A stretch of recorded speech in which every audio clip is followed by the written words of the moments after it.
In the last video, we talked about many different kinds of toughening mechanisms for ceramics, and in this video we are going to go into more depth on how transformation toughening works.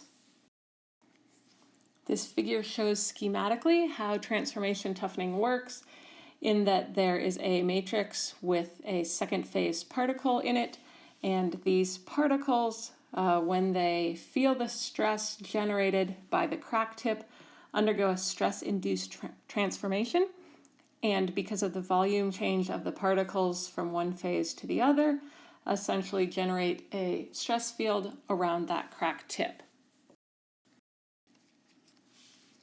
So zirconia, ZrO2, is the ceramic most commonly toughened in this way, although it is also used in other systems like alumina. And in this particular case, the metastable particles are the tetragonal phase and they are in a matrix phase which is cubic zirconia. It's the case that the cubic and monoclinic phases are favored when the system is cooled, but it's processed in such a way that the particles stay in the tetragonal phase. Let's just briefly consider those different structures that are possible for zirconia. So this shows the different structures of zirconia that are possible, and at room temperature, the monoclinic phase is favored, and as the temperature goes up, the tetragonal phase, and then the cubic phase. And so to keep the tetragonal phase around, usually an added compound is used in order to stabilize that, and then a processing route allows the tetragonal to sort of be frozen in so that the monoclinic transformation doesn't occur. So let's take a quick look at the phase diagram of ZrO2 with an added element. So this is the phase diagram for zirconia and yttria. And so perhaps you've heard of yttria stabilized zirconia. That's because yttrium is being added to it.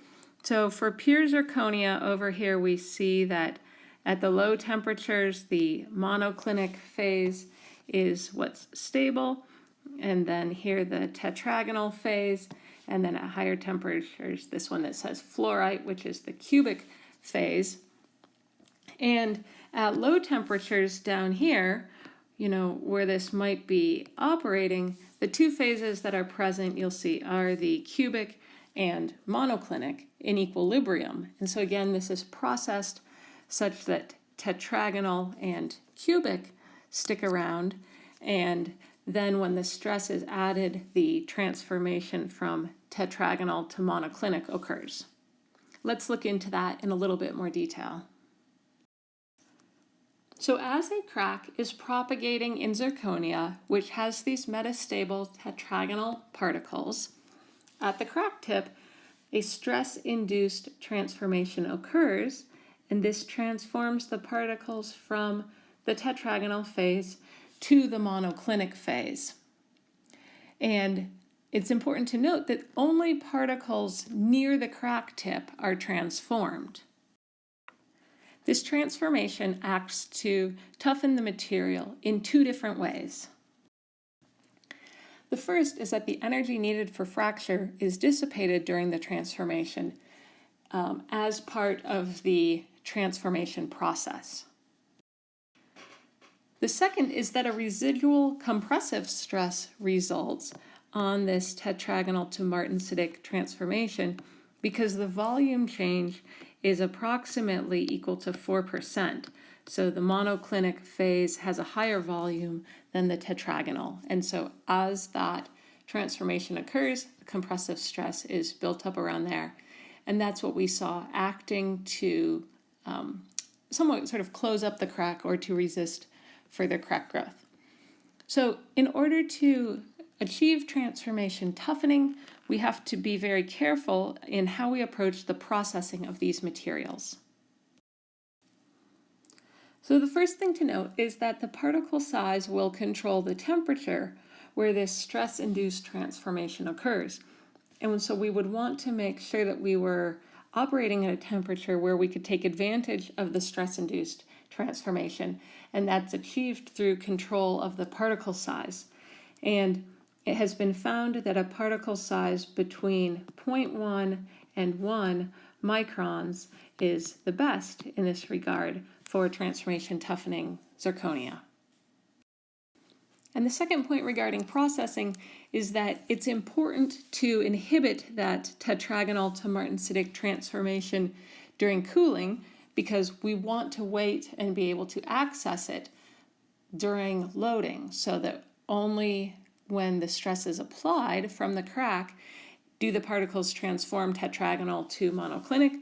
And this is done using the addition of some kind of additive. And so examples of the additives might be magnesium oxide, as I said before, yttria, or ceria.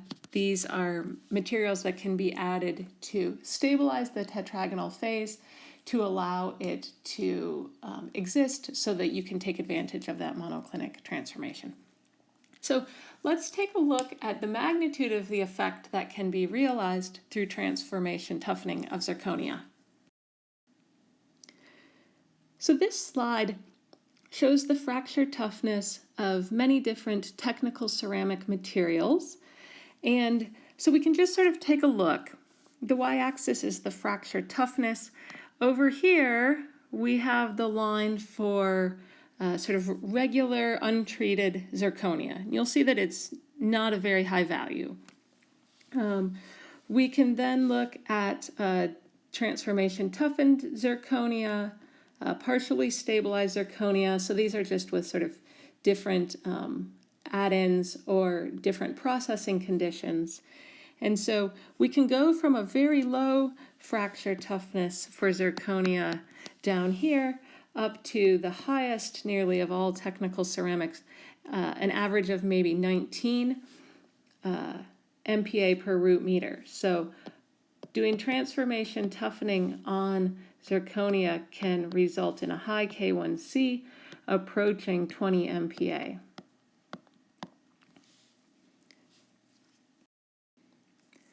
So alumina is another material that can be transformation toughened, and so again we can see alumina can increase its fracture toughness very much as compared to alumina processed in different ways. So in the case of alumina, the ZrO2 particles are added and similarly undergo this stress-induced phase transformation. So just to summarize some of the benefits of transformation toughening, the first is that we can get relatively high values of K1C. This method of toughening is highly effective, and it's relatively easy to implement, assuming that you pick the right processing conditions. And it can be used in a variety of different material systems. So that's the overview on how transformation toughening works in order to improve the properties of different ceramic systems.